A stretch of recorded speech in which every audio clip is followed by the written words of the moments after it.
Glória a Deus. Vamos orar. Senhor, nós não te pedimos pela palavra, pois você é a palavra. Você já está pronto. Você é o Verbo vivo encarnado. Mas nós te pedimos pelos nossos corações. Nos faça terra fértil nessa noite, Pai. Não permita que a gente esteja no lugar correto, recebendo o que você tem, mas não estando atento a tudo que você está liberando, Pai. Nós te pedimos, Senhor, nessa noite, aos nossos corações, silencia toda voz que não seja a sua, a começar pela minha, Pai. Fala conosco.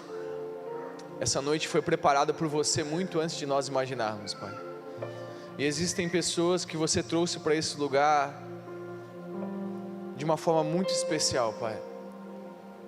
Para cada um de nós não existe uma rotina de ter vindo até aqui, Senhor, mas foi o Seu Espírito Santo que nos convenceu um a um de estarmos nesse lugar. Por isso, Deus, toma o controle de tudo aqui, assim como você tem feito desde que esse culto começou, mas continua trabalhando dos nossos corações, Pai.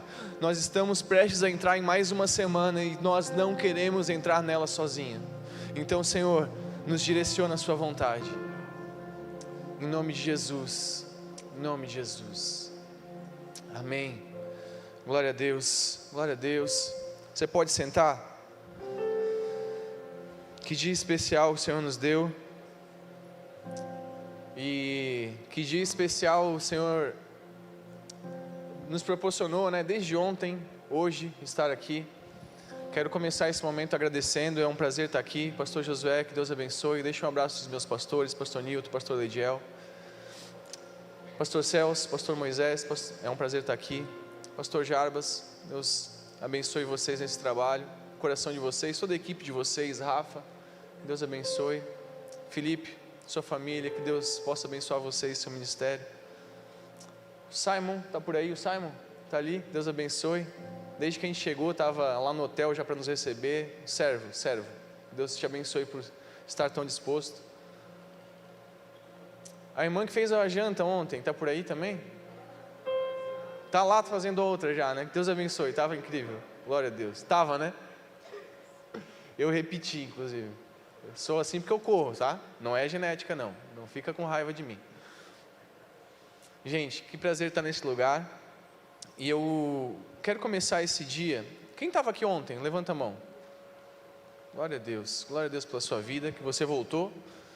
Ontem a gente falou a respeito de humildade, a gente falou a respeito da igreja de Laodiceia, a gente aplicou isso aos nossos dias, aplicou isso à nossa vida, ao que difere homens bons de homens maus, líderes bons de líderes ruins, o que difere um bom marido de um mau marido, o que difere um bom filho de um mau filho.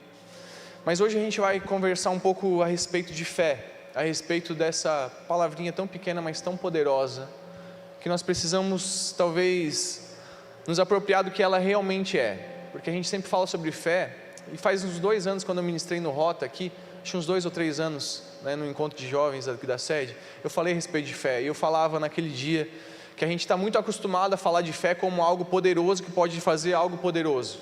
A gente sempre utiliza a palavra fé, porque a gente, já ouviu alguém que comprou um carro pela fé? Conhece alguém? Isso é um resultado de um cara totalmente endividado, com um monte de problema, que ele meteu os pés pelas mãos e sempre vai dar ruim lá na frente.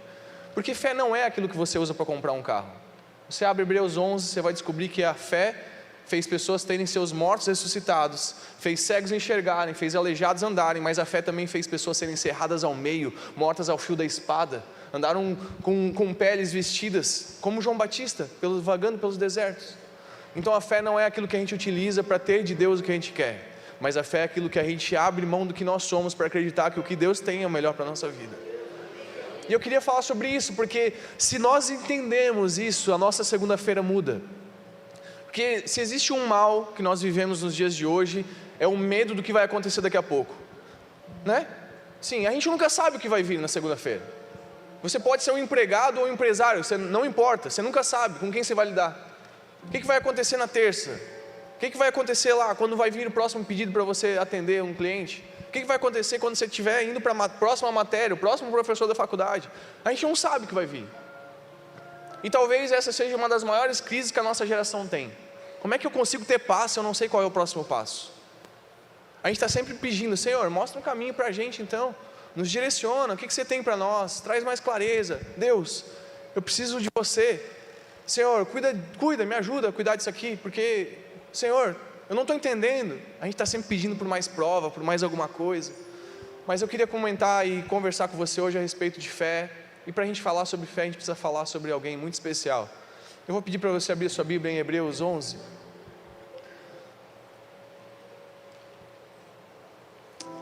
E o versículo 8. Hebreus 11, galeria dos heróis da fé, que fala sobre tantas pessoas incríveis que tiveram e deixaram uma marca nas escrituras através da fé que acreditaram. Mas a gente vai falar sobre alguém especial também. Hebreus 11, versículo 8 vai dizer o seguinte. Todo mundo achou? Amém? Glória a Deus. Abraão, sendo chamado, obedeceu, indo para um lugar que havia de receber por herança, e saiu, sem saber para onde ia. Pela fé, habitou na terra da promessa, como em terra alheia, morando em cabanas com Isaac e Jacó, herdeiros com ele da mesma promessa, porque esperava a cidade que tem fundamentos, da qual o artífice e construtor é Deus. Pela fé, também a mesma Sara recebeu a virtude de conceber a luz e deu à luz já fora da idade, porquanto teve por fiel aquele que lhe tinha prometido. Por isso, também de um, e esse já amortecido, descenderam tantos, em multidão, como as estrelas do céu, e como a areia inumerável que está no mar, na praia do mar. Todos estes morreram na fé sem terem recebido as promessas, mas vendo-as de longe, e crendo-as, abraçando-as, confessaram que eram estrangeiros e peregrinos na terra, porque os que isto dizem, claramente mostram que buscam uma pátria. E se na verdade se lembrassem daquela de onde haviam saído, teriam a oportunidade de tornar, mas agora desejam uma melhor, isto é, a pátria celestial. Por isso Deus não se envergonha deles, de se chamar seu filho, porque já lhes preparou uma cidade. Pela fé, ofereceu Abraão a Isaque quando foi provado. Sim, aquele que receber as promessas ofereceu o seu unigênito. Sendo-lhe dito: em Isaque será chamada a tua descendência, considerou que Deus era poderoso até para dentre os mortos ressuscitar. Amém. Hebreus relata a história de Abraão, que também é uma história relatada em várias partes do Antigo Testamento, mas esse resumo eu acho que ele é algo poderoso que a gente pode extrair daqui para que a gente caminhe. Nós sempre estamos pedindo: Senhor, qual é o destino, para onde nós temos que ir? E muitas vezes as nossas motivações, a nossa motivação, ela tem se tornado o meio para a gente realizar alguma coisa. Deixa eu explicar um negócio. Eu gosto de correr, por exemplo. Desde os 11 anos eu corro. Já viajei muito aqui para Floripa, para competições, corrida e tudo mais. Gosto de correr. E sabe, se você for perceber as pessoas que praticam atividade física, você vai descobrir que elas não praticam porque elas querem alguma coisa com isso. Não, elas não pensam assim: nossa, eu preciso emagrecer, então eu vou praticar atividade física. Ah não, eu estou meio sedentário, então eu vou praticar atividade física. Não, eu estou meio assim, ó, deu uns trecos no coração, fui no médico visitar, o médico falou: começa a dar uma caminhada de vez em quando. E aí começou a correr. Não, quem faz uma prática de atividade física, futebol, seja o que for, ela faz porque ama aquilo. E as pessoas que permanecem fazendo alguma coisa por muito tempo, são exatamente essas. Aquelas pessoas que se motivam pelo resultado, são as pessoas que param. Aquelas que pensam: não, eu vou praticar atividade física porque eu quero emagrecer. Você já fez essa promessa em dezembro, com certeza, né? E parou no máximo em março, você já desistiu, com certeza. Dieta, atividade física, aprender inglês, aprender a tocar algum instrumento, a gente sempre para. Mas as pessoas que persistem até o fim são exatamente as que não estão preocupadas com o resultado. Porque a palavra resultado, ela significa o quê? Resultado. É igual a uma conta: 2 mais 2 sempre vai ser igual a 4. É só a consequência da soma das coisas. Abraão, ele nos ensina um negócio sobre amar Jesus, sobre amar Deus, sobre viver aquilo que Deus tem para as nossas vidas, sobre ser um servo bom. Nós precisamos entender um negócio. Muitas pessoas, elas se motivam porque querem um resultado. Muitas pessoas procuram a igreja porque esperam que Deus conceda alguma coisa. Muitas pessoas fazem e obedecem a Deus para que Deus entregue alguma coisa. E Deus é galardoador daqueles que o buscam. Mas se tudo que nós tivermos e toda a nossa motivação para fazermos o que fazemos for o resultado do que Deus quer fazer, é muito possível que a gente continue amando Deus até a próxima conferência e logo pare. Até o próximo retiro e logo pare. Ou até a próxima aprovação e logo desista. Porque amar a Deus não é sobre aquilo que Ele faz por nós. Ele já fez. É sobre aquilo que Ele é. É algo tão natural que não tem como explicar. A minha filha tem 3 anos, a Helena, e ela não faz tudo que eu gostaria que ela fizesse, mas eu não consigo deixar de amá-la, porque é algo natural. Ela veio de mim, então é algo que está tão intrínseco que se você me perguntar, por que você ama sua filha? Eu não vou te dar motivos para amá-la. Tudo que eu tenho para te dizer é que eu amo porque ela é a minha filha. E quando nós amamos a Deus da forma correta, nós também não estamos preocupados com o resultado. A gente não precisa provar nada para ninguém. A forma como a gente ama já fala sobre aquilo que a gente vive. Você já teve a experiência de alguém olhar para você e falar assim, sei lá, onde você trabalha, em algum lugar onde você está vivendo, e alguém falar assim, nossa, você é uma pessoa tão diferente, você é tão iluminado. Alguém já ouviu isso? Já? Por que você acha que você ouve isso? Isso é resultado de algo que é natural. Está ali dentro, claro que você é iluminado. As pessoas não entendem bem o que é. E a gente podia ser bem mais do que a gente é também. A gente não é porque a gente não quer. Mas é algo natural. E para falar sobre essa naturalidade de viver para Deus, eu queria falar sobre a vida de Abraão. Porque não tem um homem como ele na Bíblia que nos mostre o que realmente é amar ele. Deixa eu te explicar um pouco sobre a história de Abraão.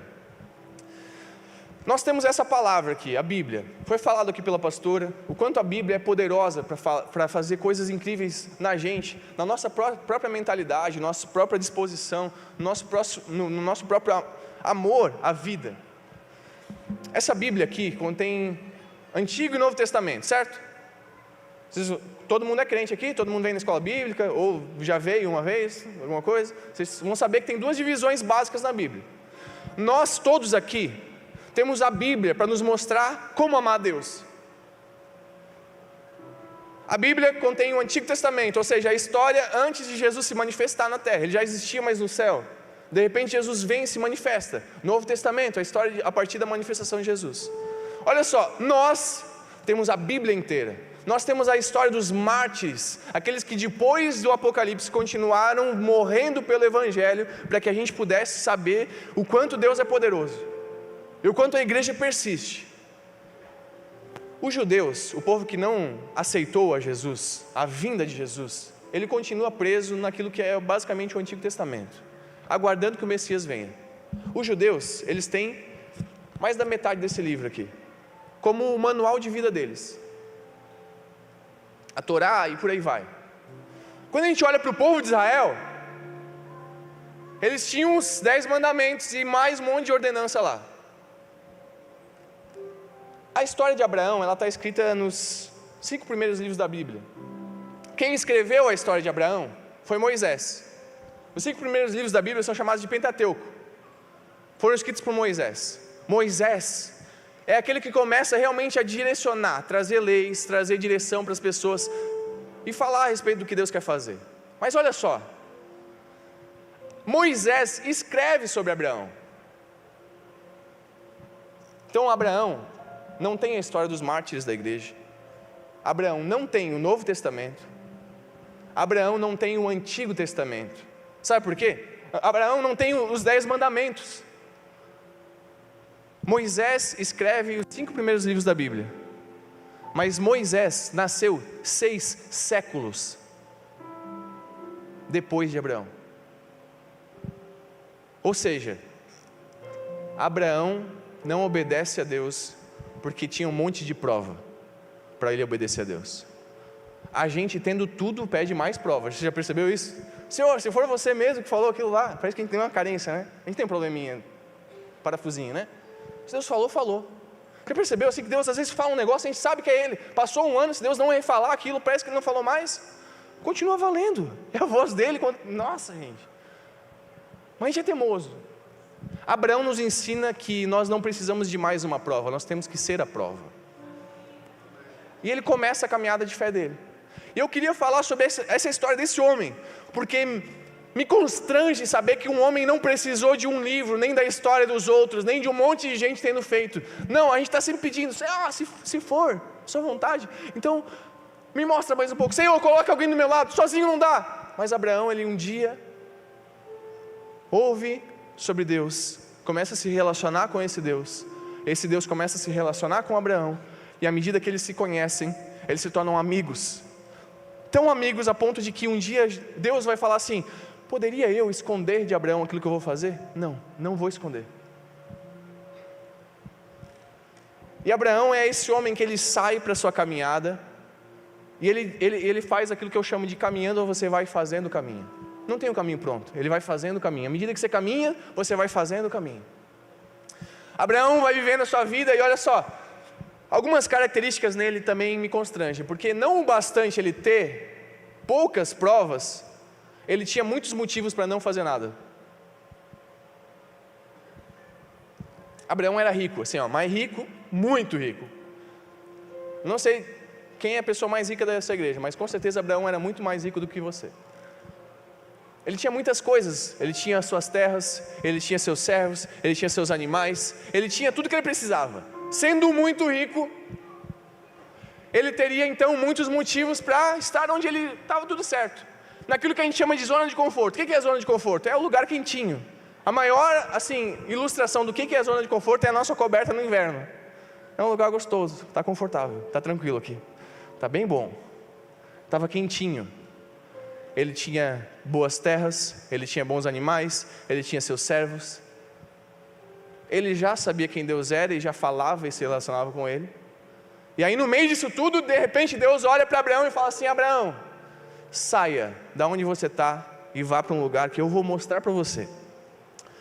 E a gente está tão acostumado a falar isso que parece que é meio, beleza, Abraão, pai da fé, né, e tal.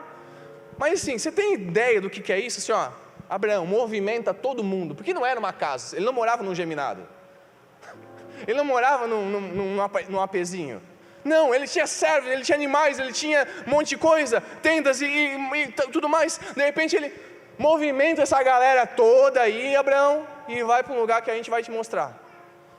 Tem noção disso? E ele vai, e ele faz isso.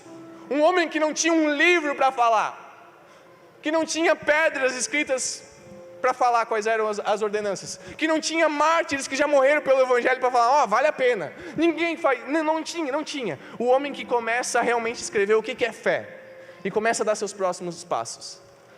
Abraão, sendo muito rico, ele tinha algumas características, eu vou falar de 3 delas. Ele era rico, bem-sucedido e estável.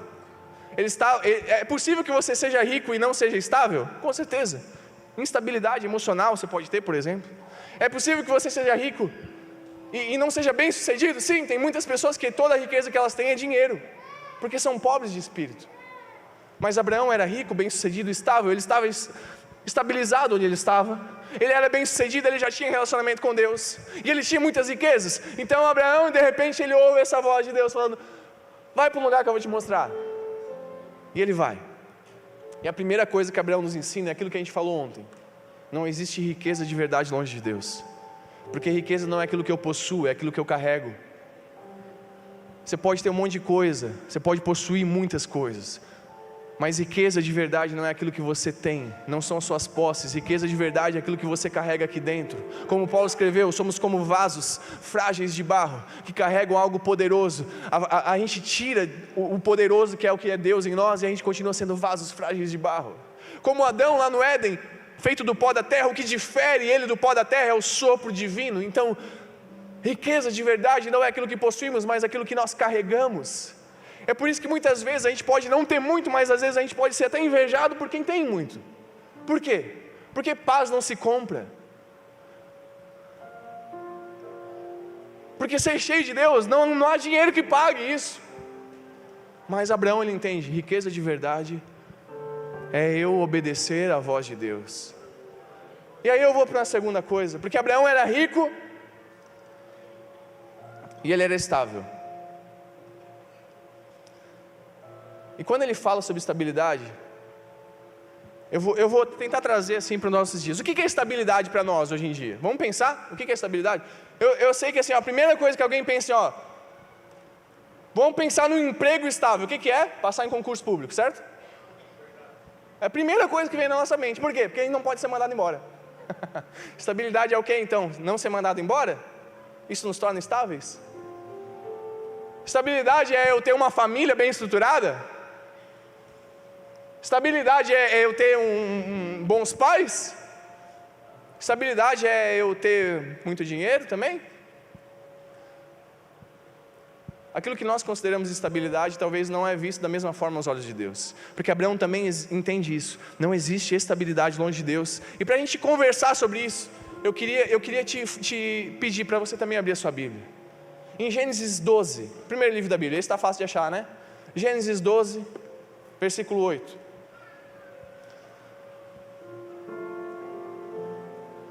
Abraão nos ensina que não há estabilidade de verdade longe de Deus.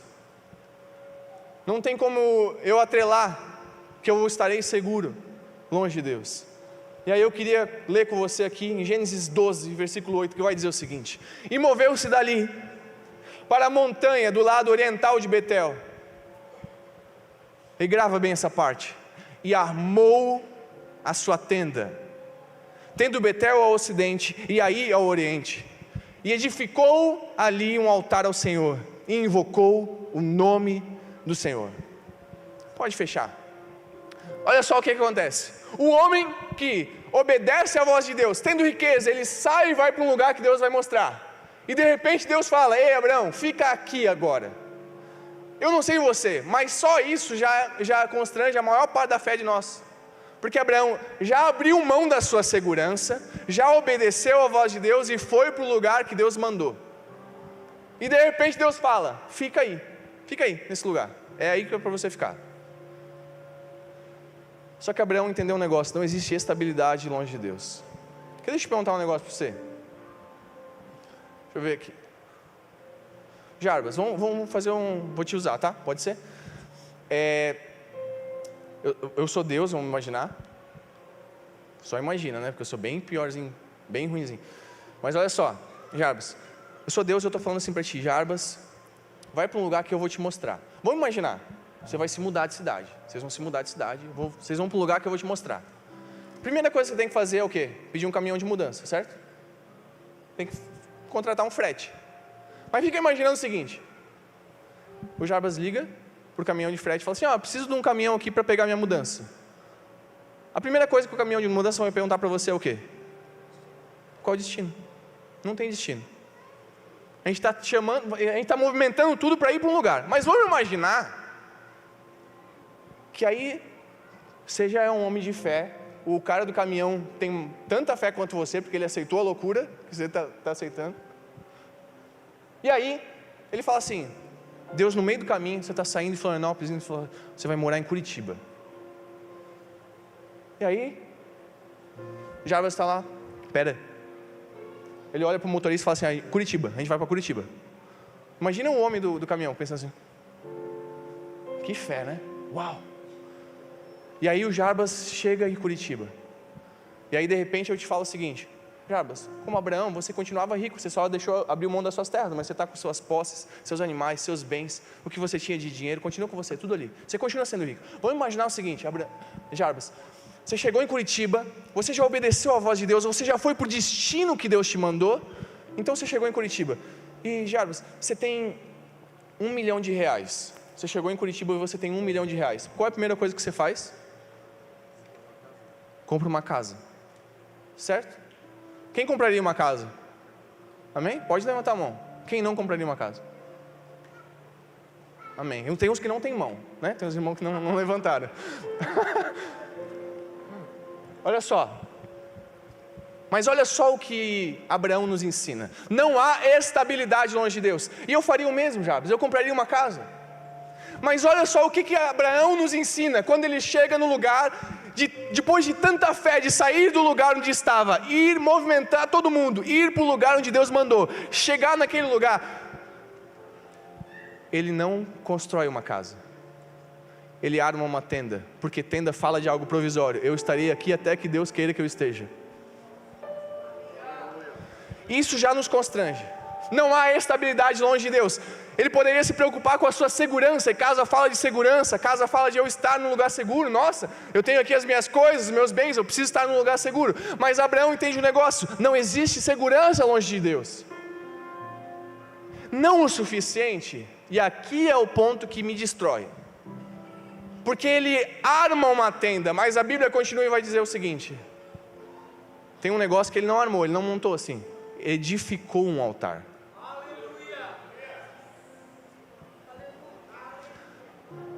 Olha a fé desse homem. Um homem que entendeu, não há estabilidade longe de Deus. Sabe por que Abraão faz isso? Ele está indo para um lugar que Deus mostrou, e nesse lugar tinha gente que morava lá. Tinha povoado, tinha cultura, tinha seus deuses, tinha aquilo que eles acreditavam. Já existia uma cultura estabelecida. Assim como nós, quando entramos numa porta de emprego nova, numa faculdade nova, num bairro novo, numa igreja nova, onde for, existe uma cultura estabelecida. Quando Abraão chega num lugar onde existe uma cultura estabelecida, a primeira coisa que ele se preocupa não é com o lugar de descanso, mas é com apontar para o seu Deus. Isso me constrange. Ou seja, Abraão faz algo assim, bem parecido, basicamente, com o que Josué fez. Lembra quando o povo de Israel está meio perdido? E aí Josué fala assim: olha, vocês querem adorar outras coisas? Problema de vocês, eu e minha casa serviremos ao Senhor. Quando Abraão constrói um altar, ele fala assim: olha, onde eu estiver, pode ter uma cultura estabelecida, mas todo mundo nessa cultura está procurando algo que eu conheço.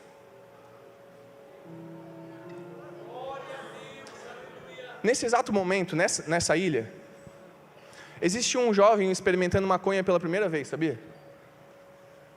Existe um jovem experimentando álcool pela primeira vez. Existe uma menina se entregando e perdendo a sua pureza para um rapaz que não merece. Todas essas pessoas estão procurando Jesus no lugar errado. Elas estão desesperadas procurando por algo, porque elas acreditam que alguma coisa vai preencher esse vazio, que elas estarão completas, que elas estarão felizes. Mas isso nunca vai satisfazer de verdade. Abraão nos ensina que quando eu conheço esse Deus e sei tudo que Ele é, eu não preciso de mais nada. Mas outra coisa que Ele nos ensina, quando eu chego num lugar, e eu não estou falando para você ser o crentão chato que deixa de trabalhar no trabalho para ficar falando de Deus, porque você recebe para trabalhar. Mas eu estou falando que a sua fé precisa ser algo notório às pessoas. Você não precisa negociar princípios, porque você chegou num lugar e quer ser aceito, e você quer a sua segurança, né? Ah, eu não quero arrumar problema aqui, então está tudo bem se eles fizerem as piadinhas ruins deles. Ah, não, está tudo bem se eles começarem a falar de outra, eu vou até dar uma risadinha para não parecer que eu sou estranho, né? Ah, eles estão falando sobre as mulheres lá, não tem problema, né? Abraão nos ensina um negócio: quando a gente chega num lugar onde existe uma cultura estabelecida, não é a cultura que nos invade, mas é a gente que coloca o nosso lugar lá. Posicionamento, sabe? Eu não negocio os meus valores. Se eu estou num lugar onde para eu continuar lá, eu preciso negociar meus valores, esse lugar já não é mais meu. E eu preciso ir para onde Deus me mandar. Eu estabeleço aquilo que eu acredito, porque aquilo que eu acredito é forte o suficiente, e eu sei que não existe nada mais forte do que aquilo que eu acredito. Não existe nada mais forte que o meu Deus, então eu não preciso abrir mão daquilo que me salvou, daquilo que me remiu, daquilo que me transforma, daquilo que todos os dias me dá sentido para a vida, porque eu já carrego a resposta que todo mundo precisa.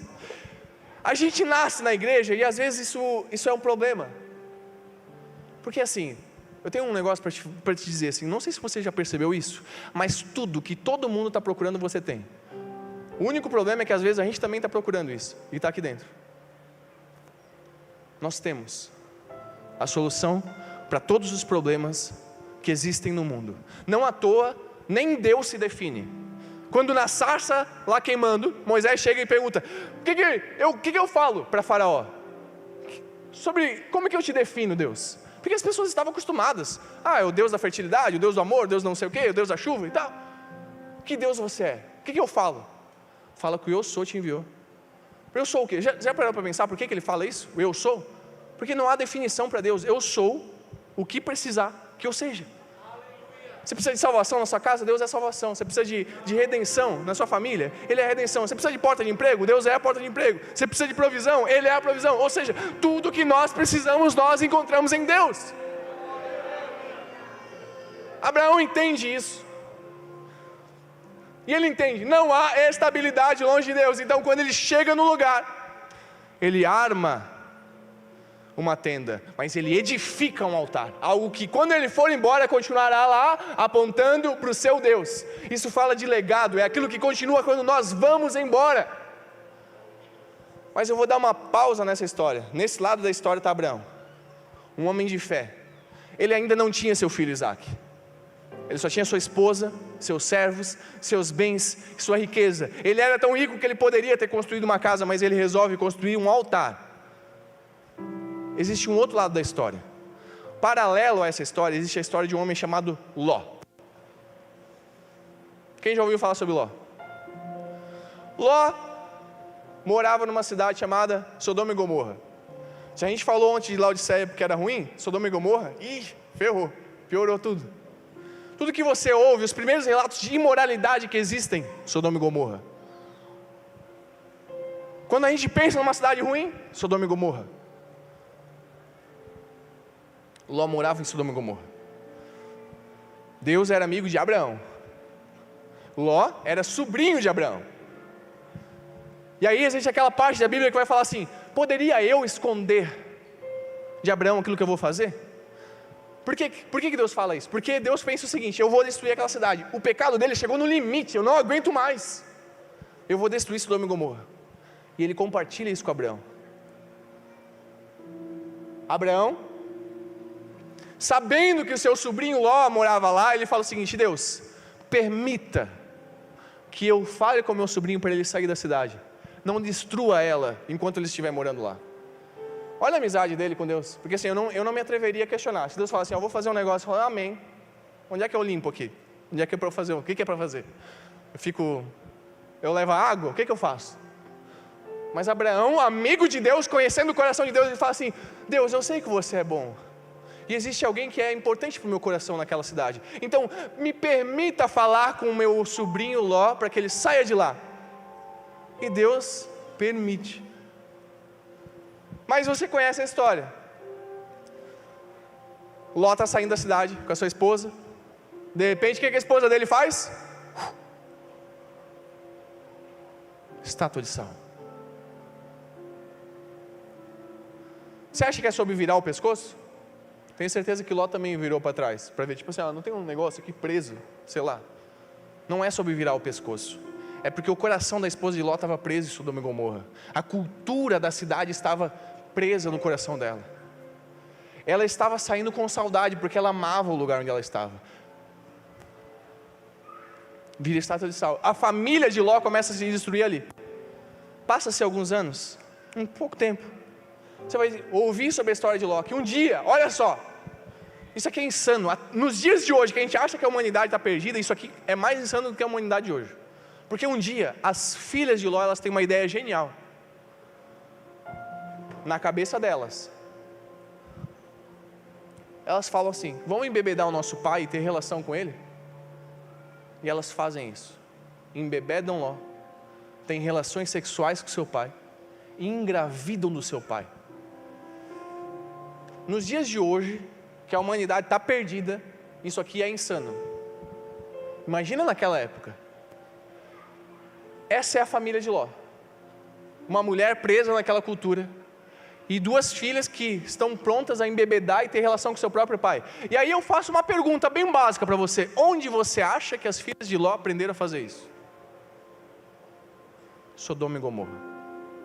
Enquanto Abraão chega numa cidade e estabelece altar, porque sabe que não importa o que os outros adorem, ele sabe o que ele acredita, Ló negocia seus valores e a cultura do lugar invade a família dele. Você olha para a história bíblica, folha a sua Bíblia, do início ao fim, você nunca vai ver o relato de Ló edificando um altar. Porque Ló não estava preocupado com altares. E quando você não se preocupa com aquilo que você acredita, com aquilo que você crê, você negocia seus valores. Quando se torna uma vergonha para você falar o Deus que você serve, aquilo que Ele fez e aquilo que Ele pede para você abrir mão, e muitas vezes dizer não, logo a cultura do lugar invade aquilo que você mais ama, e logo aquilo que você mais ama te destrói. Não à toa, muitas vezes os melhores empregos se tornam as maiores maldições de muitas famílias. Não à toa, talvez as melhores portas de empregos de faculdade, de repente se tornam a perdição de muitos jovens. Porque você não foi colocado num lugar para ser contaminado pela cultura do lugar, mas você foi colocado lá porque Deus estrategicamente te colocou para edificar altares onde você está. É aquilo que você acredita, apontando para o seu Deus, porque o seu Deus é a solução para tudo que todo mundo procura. Porque no final as pessoas estão falando mal de Deus, falando mal da igreja, falando mal de um monte de coisa, e estão falando que isso não é ser feliz, mas elas estão apontando para algo, falando que vai se fazer feliz, que na verdade elas sabem que não faz. E o maior problema da nossa sociedade é que nós que carregamos a verdade, estamos carregando ela com dúvida se a verdade é verdade, enquanto aqueles que carregam a mentira, carregam ela com tanta convicção que a mentira está parecendo verdade. É por isso que a gente tem visto tantos valores sendo negociados. Abraão nos ensina, não há estabilidade longe de Deus.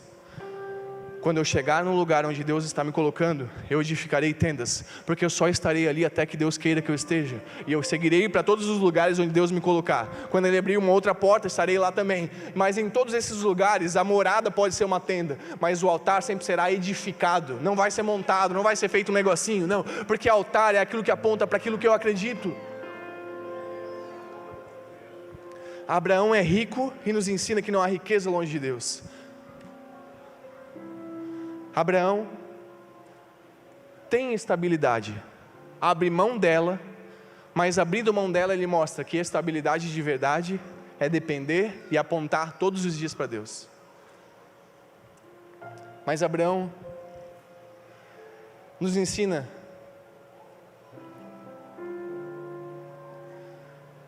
o que realmente tem o altar do seu coração, porque sabe, altar fala daquilo que vai durar além de nós. Isso aqui é uma conferência de jovens, certo?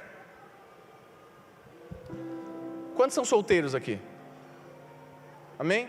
Quantos estão encalhados? Glória a Deus. Bastante, né, pastor? É muito exigente, né? E teimoso, e desumilde. E às vezes é que são feios também, acontece. Mas olha só, eu tenho um recado que é um alívio assim para o seu coração. Até os feios casam, amém? Glória a Deus. Inclusive os feios casam mais cedo que os bonitos.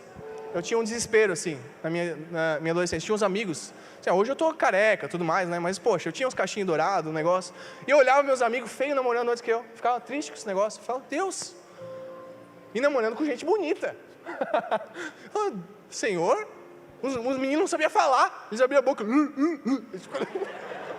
o que é isso, Senhor?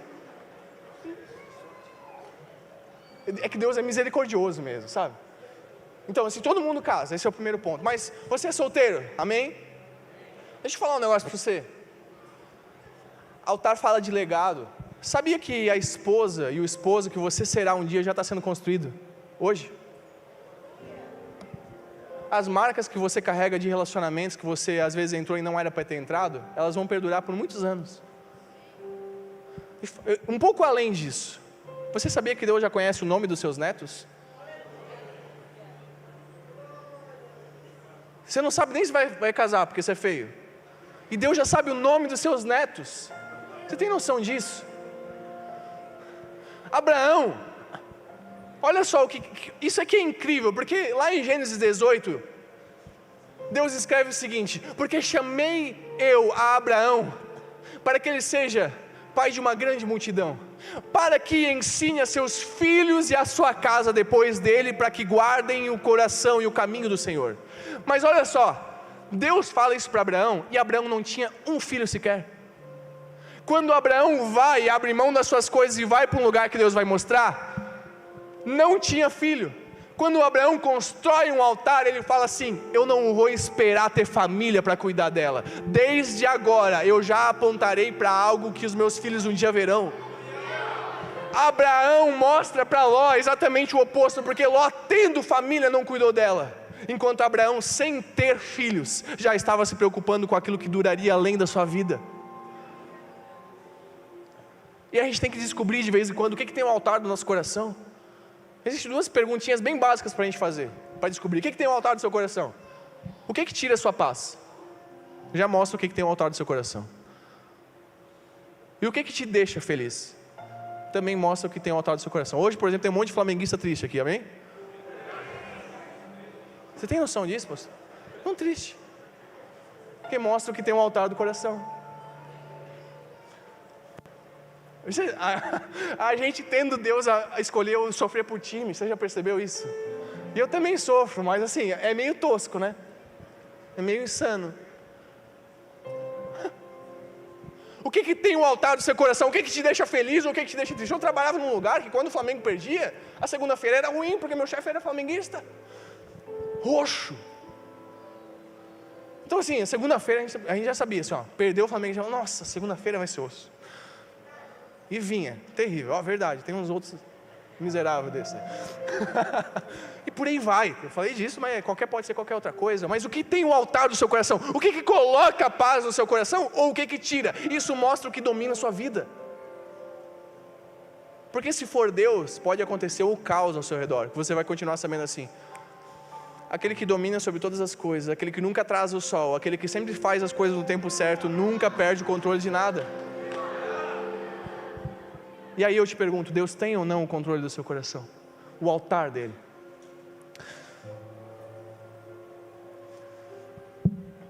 Por último, e eu já caminho para o final, Abraão nos mostra o que é de fato ser bem-sucedido.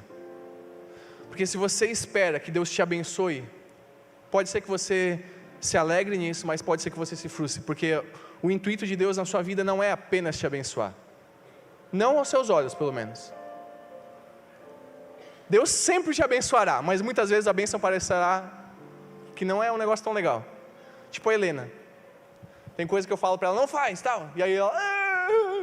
Eu falo, mas eu sei o que é melhor para ela. Eu sempre estou preocupado em abençoar a vida dela, mas muitas vezes ela não sabe que eu estou querendo abençoá-la. Se você espera que Deus te abençoe, no seu molde de bênção, certamente você vai se frustrar. Mas se você entender um negócio, o que é realmente ser bem-sucedido, e Abraão nos ensina isso, a gente vai entender que ser bem-sucedido é muito mais do que eu possuo. Abraão nos ensina que ser bem-sucedido não é ter muitas terras, porque ele abre mão delas. Não o suficiente, a história de Abraão e Ló, ela caminha junta por um tempo. De repente, então, Deus olha para Abraão e fala assim, Abraão, não dá mais para você andar com Ló. Vai você para um lado e ele para o outro. Olha só o que Abraão faz.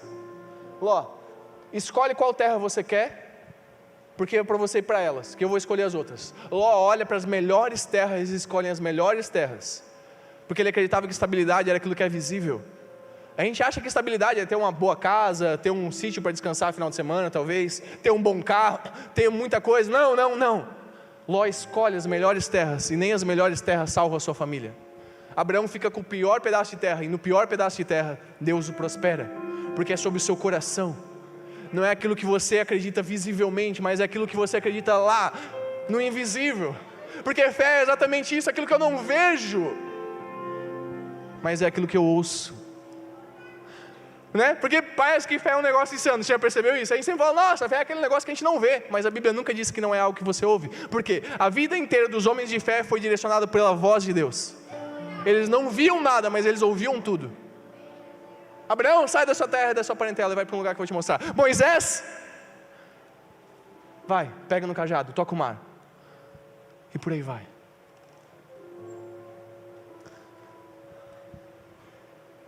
E eu finalizo. Porque a gente precisa mesmo, assim. Porque senão a gente falava mais sobre esse negócio. Porque isso aqui me constrange. E isso aqui me direciona para segunda-feira de uma forma diferente. Mas olha só. Lembra que a gente leu lá em Hebreus? Que Abraão obedeceu a Deus até quando ele pediu o seu filho. Porque acreditava que se necessário ele ressuscitaria dos mortos. Eu fico imaginando assim, a fé de Abraão. De um homem que sai de um lugar seguro, vai para onde Deus manda, estabelece altares, vive para Deus, obedecendo a Ele, tem as suas oscilações, como todos nós temos, mas assim, só essa história de fé de Abraão, já constrange a gente, porque a gente não quer nem a gente tem dificuldade de ouvir Deus até para falar uma palavra para alguma pessoa. Se Deus fala assim, ó, fala para a pessoa que eu amo ela, a gente fica, não, meio simples demais isso, né? Não vou falar. Às vezes é tudo que a pessoa estava precisando fazer, porque todo o resto Deus fez, e quem convence não é a gente, é o Espírito Santo. Então não tem como a gente querer fazer aquilo que Deus faz. Até nisso a gente é teimoso, tipo uma mula mesmo. Mas Abraão, olha a história de fé dele. Só que Abraão, ele me constrange principalmente quando seu filho nasce. O filho de Abraão nasce, e assim, Abraão tinha riqueza desde sempre. Ele tinha estabilidade, ele tinha servos, ele tinha bens, ele tinha muita coisa. Mas existia uma coisa que Abraão não tinha. Vamos dizer que era o único problema de Abraão era esse. Ele não tinha filho, e era o que ele mais queria, ter um filho. Ou seja, Deus, assim, e aí você pode pensar assim, olha, Abraão obedeceu a Deus, porque ele queria que Deus fizesse a promessa. Mas quando a promessa se concretiza em Isaac, aí eu acho que é a maior lição de fé para todos nós hoje. Porque Isaac nasce, e quando Isaac nasce, Deus olha para Abraão e fala assim, Abraão, eu te conheço, desde quando você saiu da sua terra. Eu vi aquela fé, que foi capaz de abrir mão da sua terra, pegar e movimentar todas as pessoas, seus servos, e eu lembro de você edificando o altar, quando você foi parar no primeiro lugar que eu pedi para você parar. Abraão, eu conheço os seus passos, eu sei, Abraão, quem você é, e Abraão, eu conheço que agora eu solucionei todos os problemas que você tinha, porque o único que você tinha ainda era ter um filho. Mas Abraão, eu quero que você entregue seu filho em sacrifício para mim.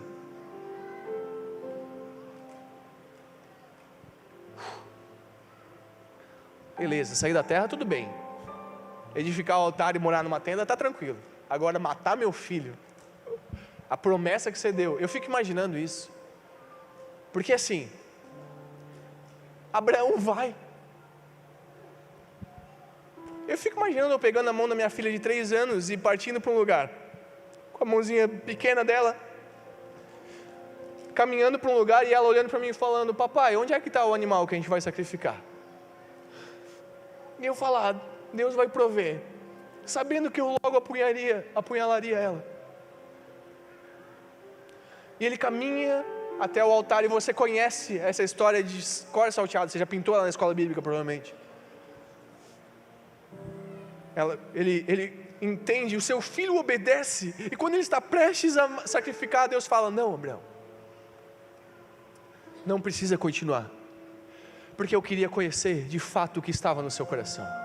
Porque uma coisa é nós obedecemos a Deus enquanto nós esperamos que algo possa acontecer, mas a pergunta que fica para todos nós hoje é, quem Deus é para você quando todos os seus problemas estão resolvidos? Quando o azeite não está faltando, mas transbordando e enchendo todos os vasos. Quem Deus é quando não existe problema para você se preocupar? Quem Deus é quando tudo que te preocupa, Deus resolveu?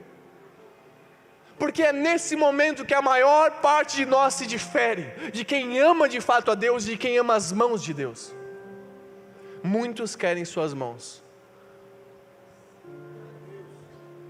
poucos querem seus pés.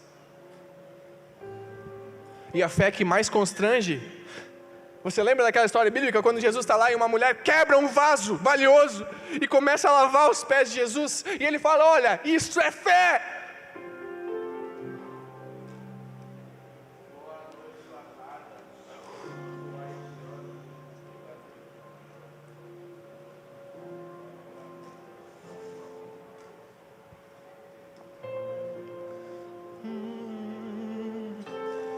Nós só queremos os seus pés, muitos querem suas mãos, só queremos os seus pés. Muitos querem suas mãos, nós só queremos os seus pés. Muitos querem suas mãos, só queremos os seus pés. Você quer ser um servo bom a Deus? Você quer servir Ele na sua plenitude? Aprenda que Deus não é aquilo que Ele te concede, mas Ele é aquilo que Ele é. E quando Ele não conceder nada, Ele continua sendo Deus.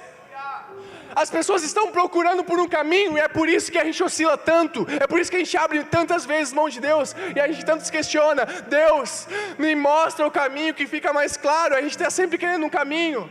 Mas deixa eu te falar um negócio, a Bíblia também tinha esse questionamento, e eu quero ler para a gente finalizar, um trecho que está escrito em João 14, João 14 a partir do versículo 1, o Evangelho escrito por João, versículo 14, a partir do primeiro versículo. João 14:1 vai dizer o seguinte: não se turbe o vosso coração, ou seja, não se preocupe o vosso coração, não se preocupe com a segunda-feira, não se preocupe com o que virá amanhã. Crede em Deus, crede também em mim. Nós ouvimos o Felipe cantar muito sobre isso. Na casa do meu pai há muitas moradas. Se não fosse assim, eu teria dito: vou preparar-vos lugar.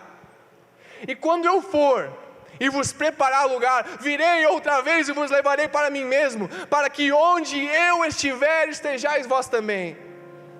Mesmo vós sabeis para onde vou, e conheceis o caminho. Isso é Deus falando para os discípulos, Jesus falando para os discípulos, isso é Deus falando para nós hoje. Ei, vocês sabem para onde vou, e vocês sabem o caminho, mas a nossa dúvida está no versículo 5, porque foi a dúvida de Tomé.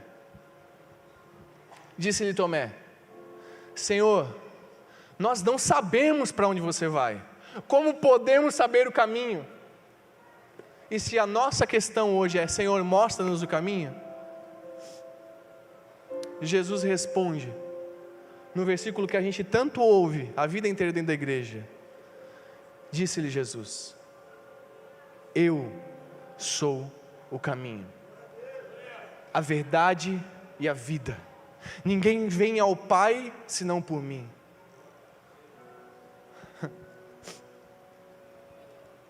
A gente está pedindo a vida inteira para Deus: Deus, nos mostra para onde a gente vai, qual é o caminho, o que você vai fazer?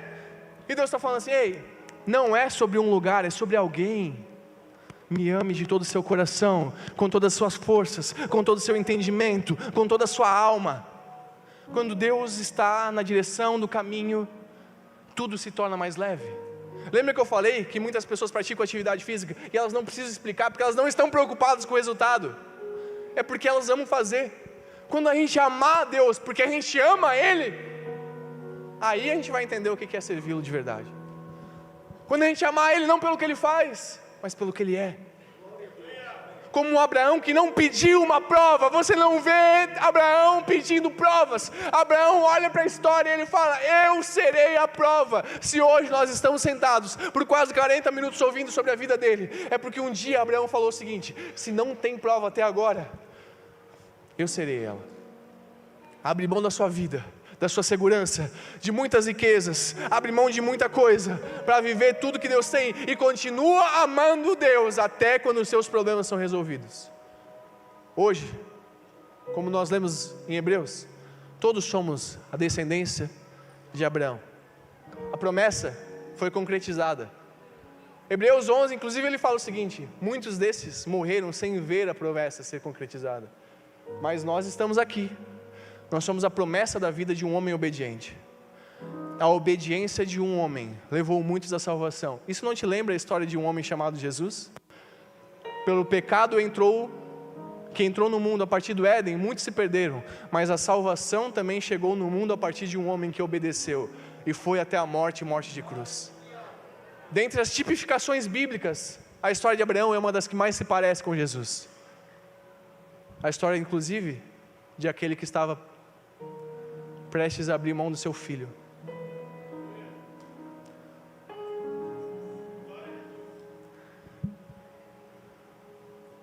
E como Deus abriu mão de Jesus, deixa de se existir um unigênito para que ele se torne primogênito, primeiro de muitos irmãos. Se hoje estamos aqui, é pela fé de um homem que um dia entendeu: não há riqueza longe de Deus, não há estabilidade longe de Deus. Não há segurança longe de Deus, não há ser bem sucedido longe de Deus. O único lugar seguro no mundo é aos pés de Jesus. Só que isso é tão óbvio que a gente se esquece. Qual é o lugar mais seguro da terra? Mateus 6:6, se eu não me engano.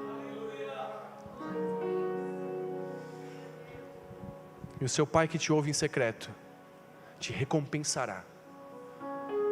A gente acredita que a gente precisa, para resolver a nossa vida, que o nosso chefe nos note, que o nosso professor nos note, que as pessoas reconheçam o nosso trabalho, que os clientes venham até nós, que as coisas comecem a fluir, que o nosso pastor nos reconheça mais. Você acredita que isso vai resolver a sua vida? Ou você vai acreditar que o mundo espiritual é muito mais real do que esse mundo real?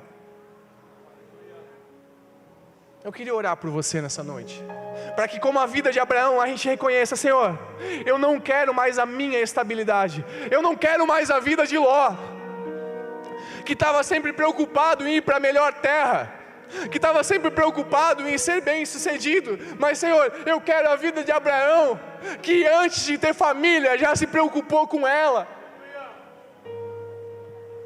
Pode ficar de pé para nós orarmos.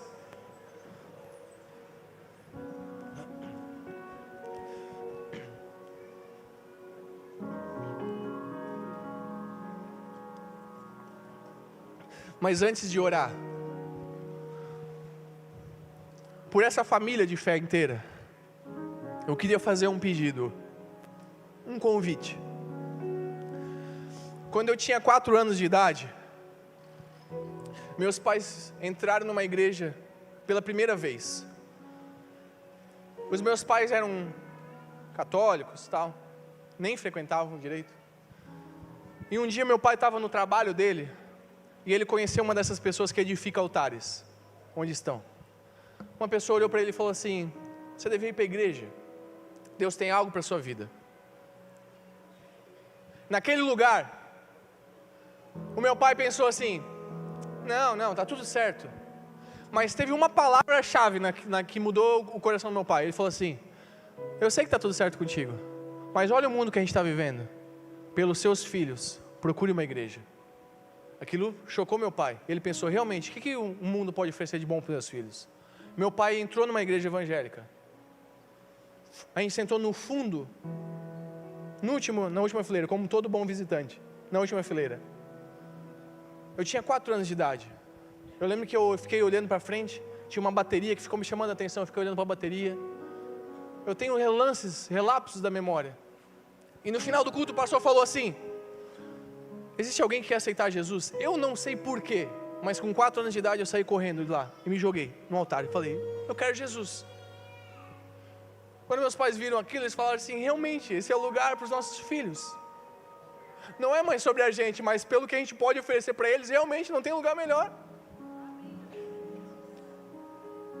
Eu fiz isso um pouco inconsciente com 4 anos de idade. Com certeza foi o próprio Espírito Santo me direcionando. Mas eu posso te dizer e garantir, com toda certeza, foi a melhor decisão que eu tomei na minha vida. A gente era pobre, humilde assim, simples. Com 12 anos eu comprei minha primeira bicicleta com dinheiro de latinha que eu juntava. Eu só nasci mesmo branco e com olho azul, porque o resto de riqueza não veio nada. Eu não consigo te dizer o quanto Deus me abençoou na minha trajetória até hoje, assim. Porque do rapaz que com 12 anos de idade ajuntava latinha para comprar sua bicicleta, com 20 anos eu estava casando com a Cris, com o nosso carro quitado, com a nossa casa quitada, sem nunca ter recebido um salário com mais de 3 mil reais por mês. Explica isso, ateu. Né? É Deus que faz, cuidando de todos os detalhes. De vez em quando eu fico olhando para minha casa assim, eu gosto de fazer coisa com madeira, fazer coisa e tal, eu fico olhando e falo: cara, que casa massa, velho.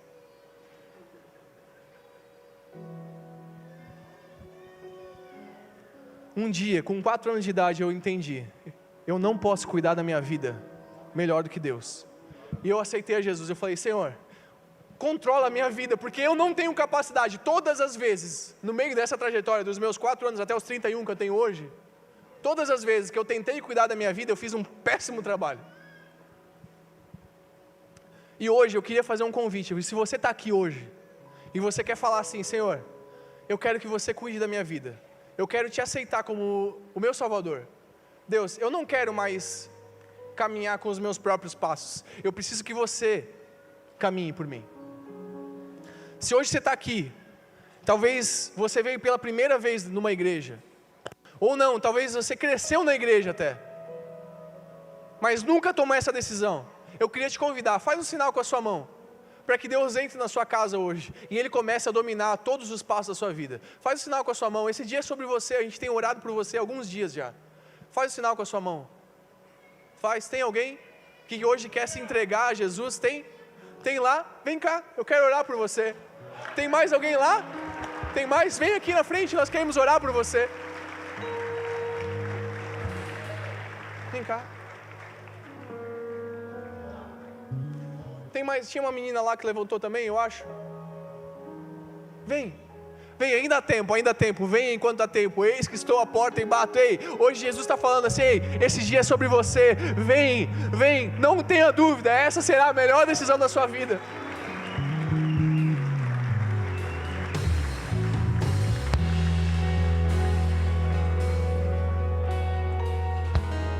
Como é que é teu nome? Isabelle. O Cauê e a Isabelle estão aqui hoje, respondendo a pergunta mais importante da vida deles. Tem mais alguém vindo? Não? Você está com ela? Vem cá. Amém.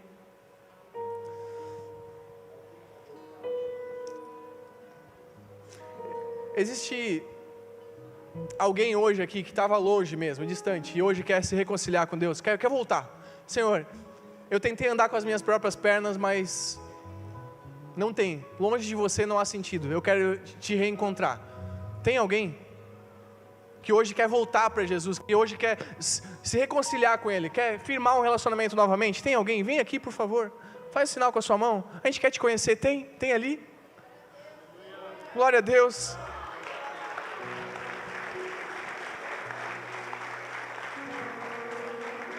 Existe mais alguém? Vem aqui, nós queremos orar por você.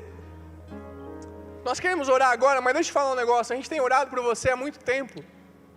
O Madi falou que estava semanas orando por você já, venha. Tem mais alguém? Amém? São esses, então nós queremos orar. Primeiro os que estão aceitando, porque hoje existe uma coisa muito especial acontecendo. Seus pecados, as nossas falhas, aquilo que a gente não se orgulha, hoje, Deus está apagando. O sangue dele nos perdoa de todo o pecado. E à medida que esse sangue nos perdoa de todo o pecado, existe também uma coisa muito especial acontecendo. O nosso nome está sendo escrito, Cauê, Isabelle, no livro da vida. Um dia a gente vai para aquele lugar especial, onde não haverá dor, onde não haverá sofrimento. E a gente chegará lá, e lá estará o nome, Cauê, Isabelle. Aqueles que estão se reconciliando, essa oração também é para vocês, porque hoje é um dia de perdão de pecados, festa nos céus e reconciliação. O homem, cada vez que ele se reconecta com Deus, o propósito da criação está sendo concluído. Eu queria orar por vocês aqui hoje, e você que está aí, queria que você estendesse sua mão para esse lugar, abençoando a vida de cada um desses que estão se reconciliando, voltando para Jesus, e outros que estão aceitando a Ele.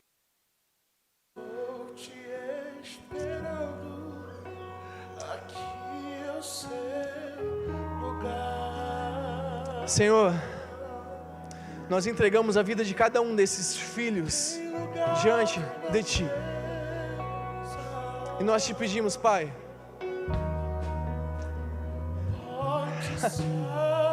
toma o controle daquilo que eles não conseguiram cuidar.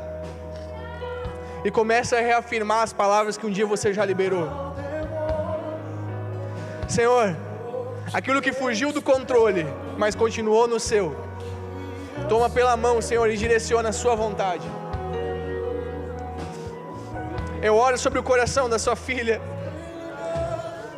do seu filho, e eu te peço, Senhor, toma o controle daquilo que eles não têm conseguido controlar, porque a partir de hoje, quem escreve a história é você. Deus, nós te entregamos o coração do seu filho e te pedimos, Pai, direciona a sua vontade, que é boa, perfeita e agradável.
Gente, o horário, ele meio que já deu, né, pastor? Mas olha só, se isso é um problema para você, eu queria pedir para você já ir, assim. Você tem até a bênção.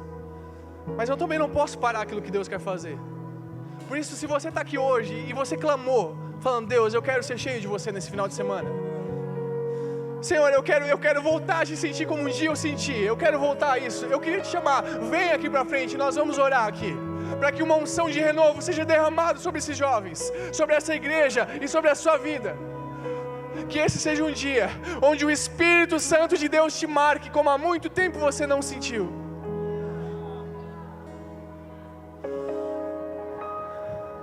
Diante da pergunta que eu fiz lá antes, quem Deus é quando todos os seus problemas estão resolvidos?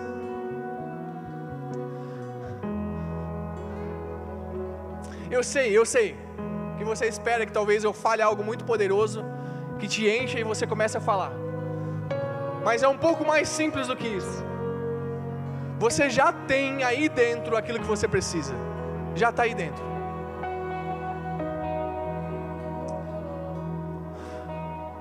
Nesse momento eu vou pedir para fazer algo até meio diferente aqui, que a gente está acostumado. Eu vou pedir até para dar uma pausinha assim.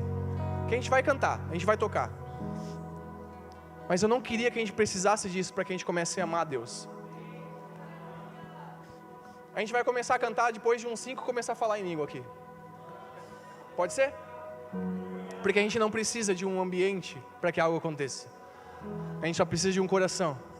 Lembra daqueles cultos quando acabava a energia, a gente ficava só na voz, cantando, e de repente a gente sentia Deus? Lembra disso? Hoje é o dia, no nosso silêncio. Abre sua boca e começa a declarar as palavras de amor a Deus. Fala, Senhor, me ajuda a te amar, assim como Abraão te amou. Senhor, eu não quero precisar de um lugar, Senhor, eu quero precisar de alguém, é você esse alguém. Senhor, eu não quero precisar de um caminho. Eu quero que você seja o meu caminho. Senhor, eu amo você.